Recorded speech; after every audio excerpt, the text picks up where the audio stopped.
Encore une fois, bonsoir. Nous allons donc aborder notre thématique, notre session sur la matérialisation. Les 2 premiers jours, je vous ai emmené dans le monde de la semence, dans le monde de la sexualité, dans le monde du principe mâle et femelle, comprendre les différentes dynamiques qui régissent le monde et comment le monde fonctionne.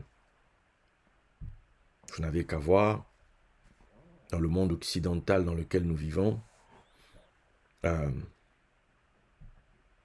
c'est notre attitude par rapport à ces 2 principes qui, quelque part, régit l'histoire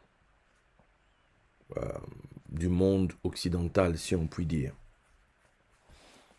Nous vivons une époque, par exemple, en France, où il y a eu la fameuse loi du mariage pour tous, qui a fait beaucoup de polémiques, il y a eu des marches, etc. Finalement, la loi est passée. Nous avons d'un autre côté les lobbies LGBT, si je ne me trompe. Il y a les woke de l'autre côté, etc. Il y a ces différentes forces, en fait. Au-delà de la forme, il faut regarder le fond. Et au niveau du fond, on se retrouve, en fait, devant notre position par rapport à ces 2 principes. La gestion du principe mâle et du principe femelle. C'est là qu'on se retrouve. Dès le moment où on veut matérialiser, dès le moment où on veut donner forme, on se retrouve forcément là, on revient là.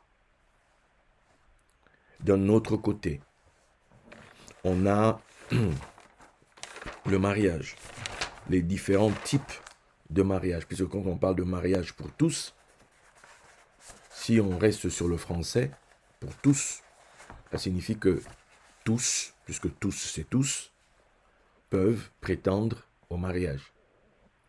Mais en France, par exemple, puisque c'est là où la loi a été votée, celle dont j'ai parlé tout à l'heure, elle était surtout là pour intégrer les couples homosexuels. Ok? Mais tous n'est pas censé être limité. Tous est censé aller plus loin. Mais par exemple, en France, là où on a donné droit au mariage aux personnes de même sexe, on l'a par exemple interdit à... on a interdit le mariage polygamique, par exemple. Pourquoi? C'est une question de culture française, parce qu'en France, dès qu'on pense polygamie, on pense islam. Et comme l'islam est prohibé, du moins jusque-là, hein, parce que bon, on ne sait pas comment l'avenir est, quelles sont les choses qui se font en coulisses, on ne sait pas. Mais, voilà, tous les éléments qui rappelleraient la polygamie en France ont été prohibés. Bon, et puis il y a d'autres raisons apparemment d'ordre économique. Voilà. Et puis il y a la lutte, le féminisme, les droits des femmes et compagnie. Tout ça nous ramène au même point toujours.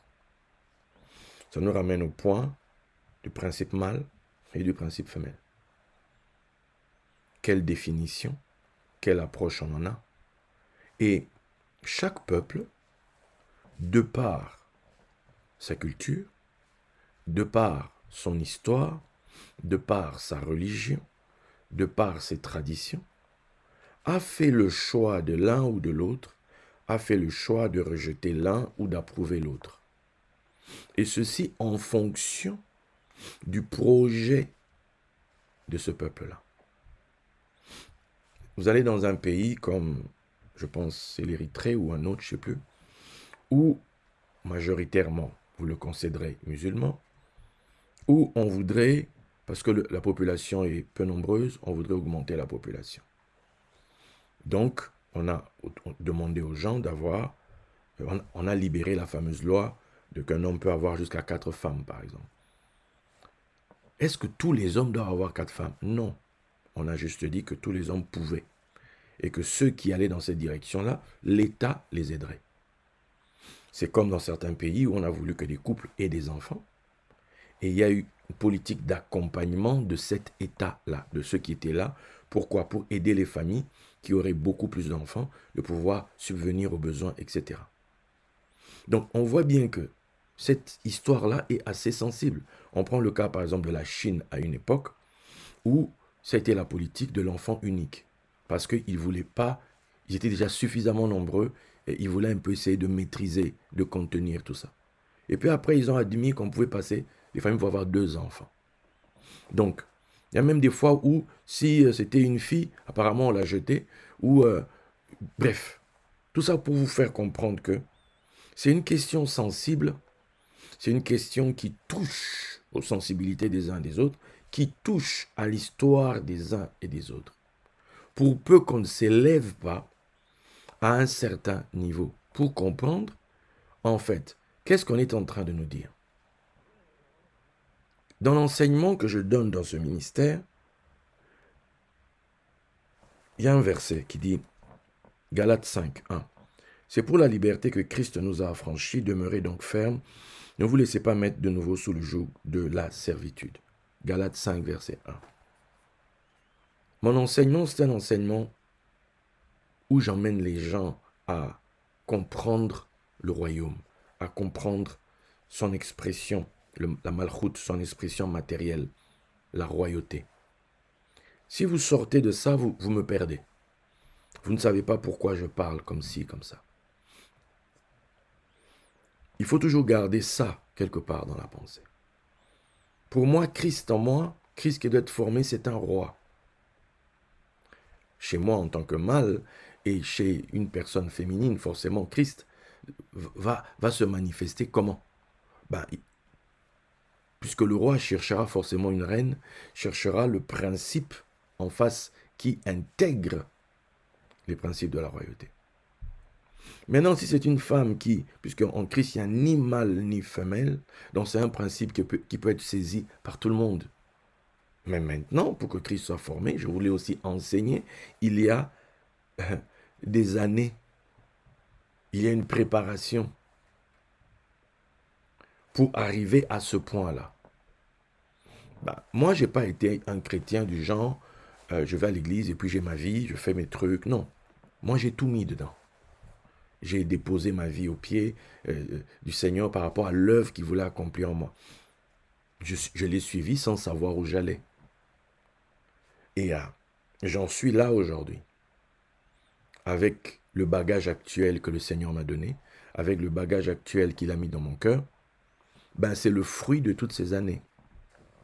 Est-ce que je n'enseigne que ça? Non, j'enseigne pas mal de choses. Mais cette session est spécifique, elle est matérialisation. Dernièrement, on avait eu Sukkot. Avant ça, on a eu temps messianique. Et le propos de la matérialisation, c'est ça. Pourquoi? Parce que autant la foi, c'est la ferme assurance des choses qu'on espère, ce dont j'ai parlé hier, la substance. Mais la foi, c'est aussi l'expression, la démonstration des choses qu'on ne voit pas. Donc, l'aspect des accidents dont j'ai parlé hier. C'est-à-dire la forme que les choses vont prendre.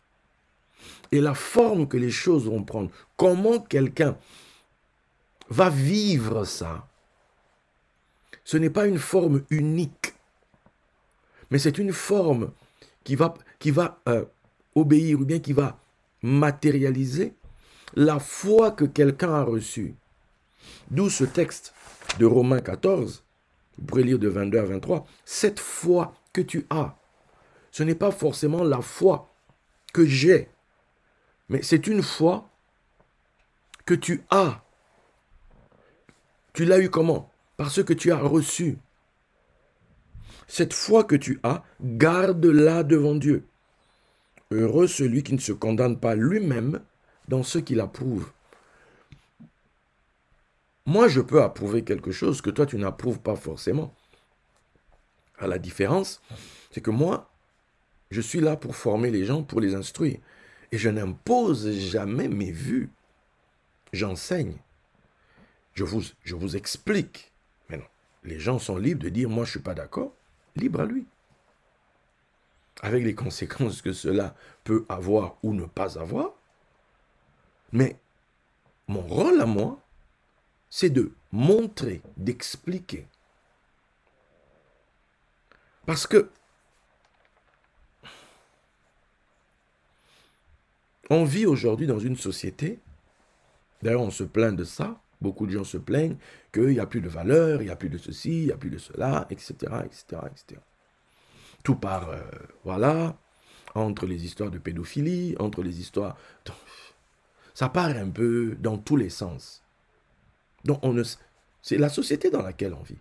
C'est assez violent. Ok? Donc, c'est une société dans laquelle vous devez vous positionner et vous dire, vous, quelles sont les valeurs que vous voulez défendre. Moi, depuis longtemps, j'ai déjà choisi mes valeurs. Ma valeur, c'est la parole de Dieu. Et avec le temps, au début, je m'accrochais à la lettre, mais avec le temps, j'ai appris que la lettre tuait. J'en ai eu les conséquences. Et que il fallait être dévoilé. Et je suis dans cette marche depuis quelques années déjà. J'enseigne ces choses depuis quelques années. Expliquer aux gens que ce n'est pas à la lettre qu'il faut s'attacher, mais à la révélation. Pousser la porte du dévoilement et entrer dans cette dimension-là, c'est une dimension, en fait, où chaque personne va être comptable de ce qu'il approuve ou de ce qu'il rejette. Où chaque personne va être comptable. La foi que tu as,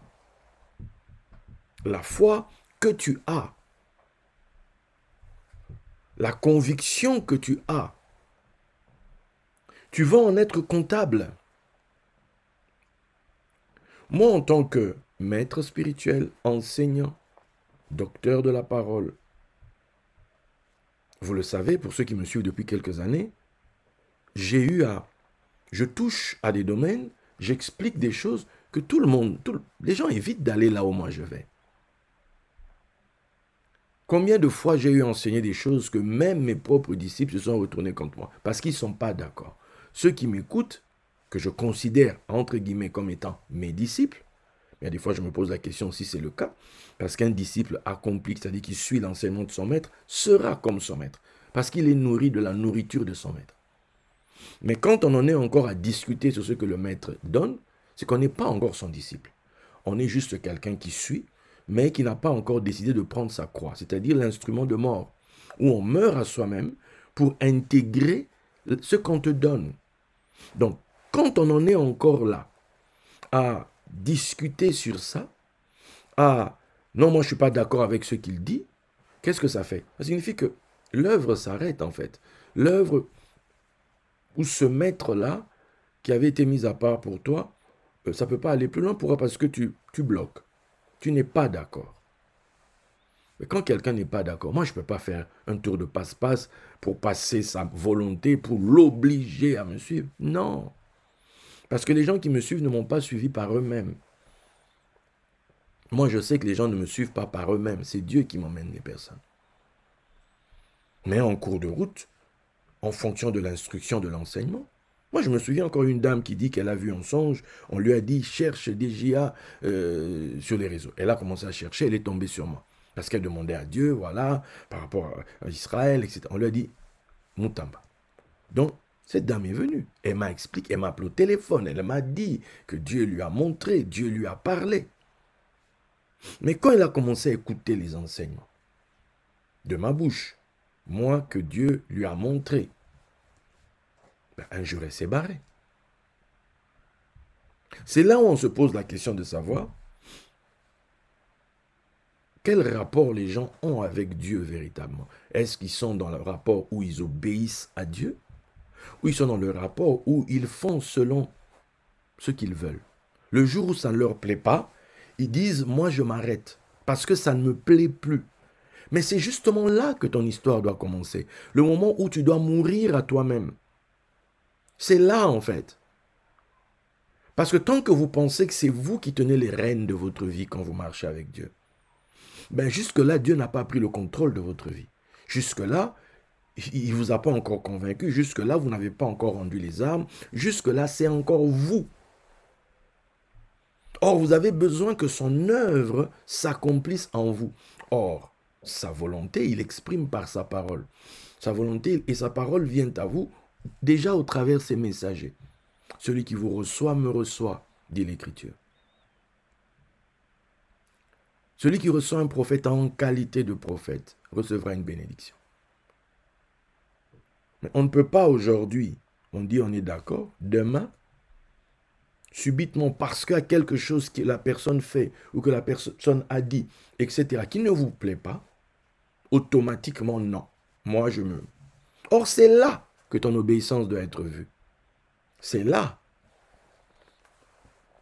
C'est là maintenant le moment où tu es éprouvé dans ton obéissance à l'autorité. Hier, nous avons parlé de la substance et on a parlé des accidents. Je vous ai montré que la substance, c'est la construction intérieure.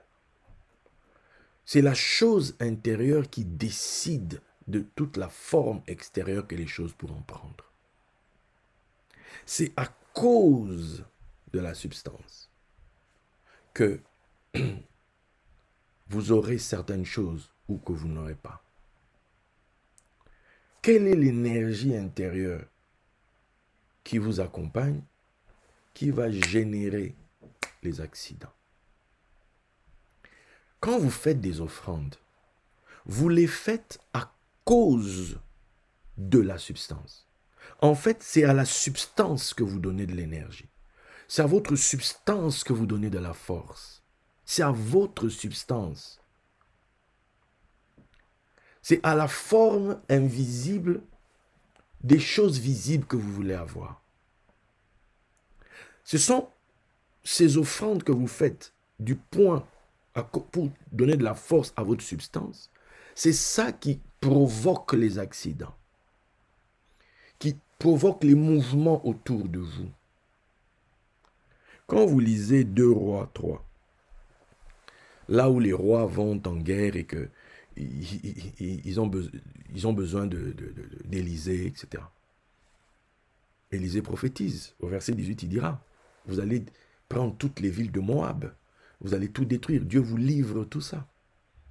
Eux, le matin, ils font l'offrande. On dit, l'eau vient à l'heure de l'offrande du matin. Ils ont fait l'offrande. Mais qu'est-ce qui se passe? Il se passe que, dans 2 Rois 3, 26 à 27, le roi de Moab, voyant que il perdait la guerre, il prend 700 soldats avec lui pour percer dans une direction. Mais il ne passe pas. Alors, qu'est-ce qu'il fait? Il prend le fils qui devait régner après lui. Il l'offre en holocauste, en sacrifice sur la muraille. Il s'est passé quoi? C'est-à-dire, les gens étaient tellement dégoûtés. Il y a un dégoût qui s'est répandu sur tout le monde. Les gens sont partis. Ceux qui devaient conquérir Moab sont repartis. Ceux qui avaient entendu la prophétie d'Élisée et qui étaient en train de prendre possession de la chose sont retournés chez eux. Pourquoi? Parce que ce gars-là a fait un truc qui a fait que sa substance a provoqué un accident. Comment on dit? Quand on dit rien ne va plus, voilà. Rien ne va plus.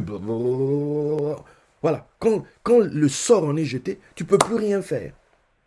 Jusqu'à ce que tout s'arrête. C'est à ce à quoi servent les offrandes. Toi, tu pries. Tu te dis que croyant. Tu te dis que tu aimes Dieu, tu sers Dieu, etc.